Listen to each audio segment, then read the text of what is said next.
Hi students, I'm Prakash, Chartered Accountant and acting as Academic Advisor in Masterminds. రీసెంట్గా జరిగినటువంటి CA inter and final exam results announce చేశారండి. ముందుగా దాంట్లో qualify అయిన వాళ్ళకి కంగ్రాచులేషన్స్ అండి, ఫెయిల్ అయిన వాళ్ళకి కూడా కంగ్రాచులేషన్సే. కారణం ఏంటంటే మీరు చదువుతుంది ఏదో ఒక డిగ్రీ లాంటి ప్రిడిక్టబుల్ క్వశ్చన్ పేపర్స్ ఉన్నటువంటి రొటీన్ కోర్స్ కాదండి. ఒక ఛాలెంజింగ్ క్వశ్చన్ పేపర్స్ ఉండేటువంటి ప్రొఫెషనల్ కోర్స్. సో డెఫినెట్గా సిఏ లాంటి ఒక ప్రొఫెషనల్ కోర్సు అటెంప్ట్ కూడా చేయనటువంటి స్టూడెంట్తో కంపేర్ చేస్తే మీరు అట్లీస్ట్ అటెంప్ట్ అన్న చేశారు కదండి, దానికి మీకు కంగ్రాట్స్ చెప్పుకోవాలి. ఇది ఎలాంటిదంటే ఒక ఒలింపిక్సే తీసుకోండి, అసలు పార్టిసిపేట్ చేయని వాడితో పోల్చుకుంటే పార్టిసిపేట్ చేసి ఓడిపోయిన వాడు ఖచ్చితంగా గొప్పడే కదా. అలా చూసుకున్నప్పుడు ఒక రొటీన్ డిగ్రీ లాంటి కోర్స్తో అడ్జస్ట్ అవుతున్నటువంటి స్టూడెంట్స్తో పోల్చుకుంటే మీలాంటి ఒక ప్రొఫెషనల్ కోర్స్ని అటెంప్ట్ చేసినటువంటి స్టూడెంట్స్ నిజంగా గొప్పోళ్ళే. అందుకని ఇట్లాంటి ప్రొఫెషనల్ కోర్సులో ఫెయిల్యూర్ అనేది ఉండదండి. ఎయిదర్ మీరు క్వాలిఫై అవుతారు లేదా ఒక మంచి లెర్నింగ్ ఎక్స్పీరియన్స్ నేర్చుకుంటారు, అంతే తప్ప ఎవరు ఇక్కడ ఉట్టి చేతులతో వెళ్ళరు. ఇక మెయిన్ టాపిక్లోకి వచ్చేస్తే కనుక రీసెంట్గా వచ్చిన ఈ రిజల్ట్స్లో అటు ఇంటర్ లెవెల్లో కానీ ఫైనల్ లెవెల్లో కానీ చాలామంది స్టూడెంట్స్ ఒక గ్రూప్ క్వాలిఫై అయిన వాళ్ళు ఉన్నారండి. అలాంటి వాళ్ళందరూ ఎలాంటి థాట్ ప్రాసెస్లోకి వెళ్ళిపోతున్నారంటే, సో ఓల్డ్ స్కీమ్లో ఒక గ్రూప్ కనుక మనం క్వాలిఫై అయిపోతే న్యూ స్కీమ్లో ఇక రాయాల్సింది జస్ట్ 2 పేపర్స్ మాత్రమే. ఫర్ ఎగ్జాంపుల్ సిఏ ఇంటర్ లెవెల్లోనే తీసుకోండి. ఒక స్టూడెంట్ ఓల్డ్ స్కీమ్లో గ్రూప్ 1 కనుక అయిపోతే న్యూ స్కీమ్లో గ్రూప్ 2 కాస్టింగ్ మళ్ళీ రాయాల్సిన అవసరం లేదు. ఇక రాయాల్సింది ఆడిటింగ్ అనే పేపర్, అలానే financial management and strategic management అనేటువంటి పేపర్. అలానే సిఏ ఇంటర్లో ఒక స్టూడెంట్ ఓల్డ్ స్కీమ్లో గ్రూప్ 2 కనుక క్వాలిఫై అయితే ఇక గ్రూప్ 1లో అడ్వాన్స్డ్ అకౌంటింగ్ రాయాల్సిన అవసరం లేదు. యాక్చువల్గా చాలా పెద్ద పేపర్ అండి, హ్యూజ్ సిలబస్ అది. అలానే ఇక రాయాల్సింది ఏంటంటే గ్రూప్ 1లో లా, అలానే టాక్సేషన్. దీంతో చాలామంది స్టూడెంట్స్ ఇక జస్ట్ 2 పేపర్సే మేము క్వాలిఫై అయిపోతాం అనేటువంటి ఓవర్ కాన్ఫిడెన్స్కి వెళ్తున్నారు. ఇది ఒక ట్రాప్. మీరు ఖచ్చితంగా ఆ ట్రాప్లోకి వెళ్తున్నారు. ఎందుకని ట్రాప్ అని అంటున్నానంటే, జస్ట్ 2 పేపర్స్ అనేటువంటి ఒపీనియన్కి ఎప్పుడైతే మీ మైండ్ వచ్చేస్తుందో మీరు కంఫర్ట్ జోన్కి వెళ్ళిపోతారు.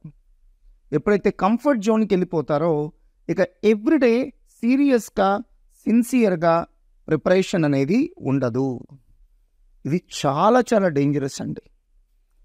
లేదు సార్ మాకు నమ్మకం లేదు మీరు చెప్తుంది, మీరు కావాలంటే చూడండి, ఎవరైతే బోత్ గ్రూప్స్ ఎగ్జామ్ అప్లికేషన్ పెట్టి ప్రిపేర్ అవుతారో వాళ్ళు చాలా సీరియస్గా ప్రిపేర్ అవుతారండి. సింగిల్ గ్రూప్ అప్లై చేసిన వాళ్ళే చాలా కంఫర్ట్ జోన్లో ఉంటారు. ఇది కరెక్ట్ కాదండి. సో చిన్న పావైనా పెద్ద కర్రతో కొట్టండి అన్నట్టుగా మనం 2 పేపర్లే కదా అనేటువంటి నెగ్లిజెన్స్ నుంచి బయటకు రావాలి. యాక్చువల్గా అవి 2 పేపర్లు కాదండి, 3 సబ్జెక్ట్స్ అండి. మీరు గమనిస్తే గ్రూప్ 1లో ఇన్కమ్ ట్యాక్స్ వేరే సబ్జెక్టు, జిఎస్టీ వేరే సబ్జెక్ట్ అండి. గ్రూప్ 2లో మీరు గమనిస్తే కనుక ఫైనాన్షియల్ మేనేజ్మెంట్ వేరే సబ్జెక్టు, స్ట్రాటజిక్ మేనేజ్మెంట్ వేరే సబ్జెక్ట్. ఇక్కడ స్టూడెంట్స్ అర్థం చేసుకోవాల్సిన పాయింట్ ఏంటంటే, ఈ 2 పేపర్లలో కూడా ఒక్కొక్క దాంట్లో మీకు 50 మార్క్స్ రావాల్సి ఉంటుంది క్వాలిఫై అవ్వాలంటే. నార్మల్గా అయితే మీకేంటి ఒక్కొక్క పేపర్లో మినిమం 40 వస్తే చాలు, మిగతాది ఏదైనా ఉంటే కనుక అగ్రిగేట్లో చూసుకోవచ్చు. యాక్చువల్గా అగ్రిగేట్ ప్రాబ్లం రాకుండా హెల్ప్ చేసే సబ్జెక్ట్స్ ఏంటంటే గ్రూప్ 1లో అడ్వాన్స్డ్ అకౌంటింగ్, గ్రూప్ 2లో కాస్టింగ్. ఎందుకంటే వీటిలో మాత్రమే మీకు 60 ఈజీగా వస్తాయి. ఇప్పుడు అలాంటి పేపర్ లేనప్పుడు మరి మీకు అగ్రిగేట్ హెల్ప్ చేయడానికి ఎవరు లేరు కదండి ఇక్కడ. యాక్చువల్గా చాలా స్కోరింగ్ పేపర్స్ కదా.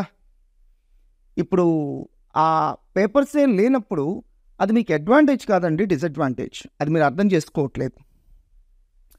దట్టు ఆడిటింగ్లో 50 మార్క్స్ తెచ్చుకోవడం మీరు అనుకున్నంత ఈజీ ఏం కాదండి. టాక్సేషన్లో 50 మార్క్స్ తెచ్చుకోవడం అంత ఈజీ ఏం కాదు. అంతెందుకు ఫెయిల్ అయినటువంటి స్టూడెంట్స్ ఉన్నారు కదా, అంటే రీసెంట్ రిజల్ట్స్లో ఫెయిల్ అయిన స్టూడెంట్స్ ఉన్నారు కదా, మరి వాళ్ళు 40 మార్క్స్ కూడా తెచ్చుకోకుండా ఫెయిల్ అయిన వాళ్ళు ఉన్నారుగా. 40 నుంచి 50 మధ్య వచ్చి టోటల్ రాక ఫెయిల్ అయిన వాళ్ళు కూడా ఉన్నారుగా. అంటే రేపు నెక్స్ట్ రాయబోయేటువంటి మే అటెంప్ట్లో మీకు ఒక్కొక్క పేపర్లో 50 మార్క్స్ రావాలి. ఆ 50 రావడం అనేది అంత ఈజీ కాదు అనేది అర్థం చేసుకోండి. మామూలు అటెంప్ట్ వేరు, ఈ అటెంప్ట్ వేరు. ప్రతి పేపర్లోనూ 50 రావాలి. మామూలుగా అయితే ఉంది, ఒక్కొక్క పేపర్లో 40 వచ్చి ఏదో ఒక దాంట్లో 60 వచ్చేసినా మనం క్వాలిఫై అయిపోతాం. ఇప్పుడు అలా కాదు, ఆ ఉన్న 2 పేపర్లోనూ 50 రావాలి. రెండోది, ఎప్పుడైతే ప్రతి సబ్జెక్ట్లోనూ MCQs యాడ్ అయినాయో ఖచ్చితంగా మీ నాలెడ్జ్ని చాలా ఇన్డెప్త్గా టెస్ట్ చేసేటువంటి అవకాశం CA ఇన్స్టిట్యూట్కి ఉంది. అంటే క్వాలిటీ ఆఫ్ క్వశ్చన్ పేపర్ చాలా ఇంప్రూవ్ అవుతుంది. అలాంటప్పుడు మీరు ఇంకా పర్ఫెక్షన్తో ఎగ్జామ్కి వెళ్ళకపోతే కనుక మీరు క్వాలిఫై అవ్వలేరు. ఎస్పెషల్లీ కోచింగ్ తీసుకొని 1 year దాటింది, 1.5 year దాటింది అనే స్టూడెంట్స్ ఎవరైతే ఉన్నారో వాళ్ళు ఇంకా జాగ్రత్తగా ఉండాలి. కోచింగ్ తీసుకొని చాలా రోజులు అయింది అని ఎవరైతే అనే వాళ్ళు ఉన్నారో వాళ్ళు మర్చిపోయే ఛాన్స్ ఉంటుంది. కాబట్టి వాళ్ళు సక్సీడ్ అవ్వడం అనేది అంత ఈజీ కాదు. ఇవన్నీ పాయింట్స్ని దృష్టిలో పెట్టుకొని 2 పేపర్లు కదా అని నెగ్లిజెన్స్తో కాకుండా ఇంకా ఎక్స్ట్రా ఎఫర్ట్స్ పెట్టి మీరు వర్క్ చేయండి. అలానే న్యూ స్కీమ్లో మనకి 2 గ్రూపులు క్వాలిఫై అయిన తర్వాత మాత్రమే ఆర్టికల్షిప్ అనే విషయం మర్చిపోకండి. సో ఓల్డ్ స్కీమ్లో మీకున్నటువంటి మెటీరియల్స్ పక్కన పెట్టి న్యూ స్కీమ్లో ఉన్నటువంటి న్యూ మెటీరియల్స్కి షిఫ్ట్ అవ్వడం చాలా చాలా ఇంపార్టెంట్. సో మీరు ఇప్పుడు నెగ్లిజెంట్గా చదివి రేపు మే అటెంప్ట్కి గనక ఆ ఒక గ్రూపు క్లియర్ అవ్వకపోతే గనక మళ్ళీ మీ ఆర్టికల్షిప్ అనేది ఇంకో 6 months పోస్ట్పోన్ అవుతుంది.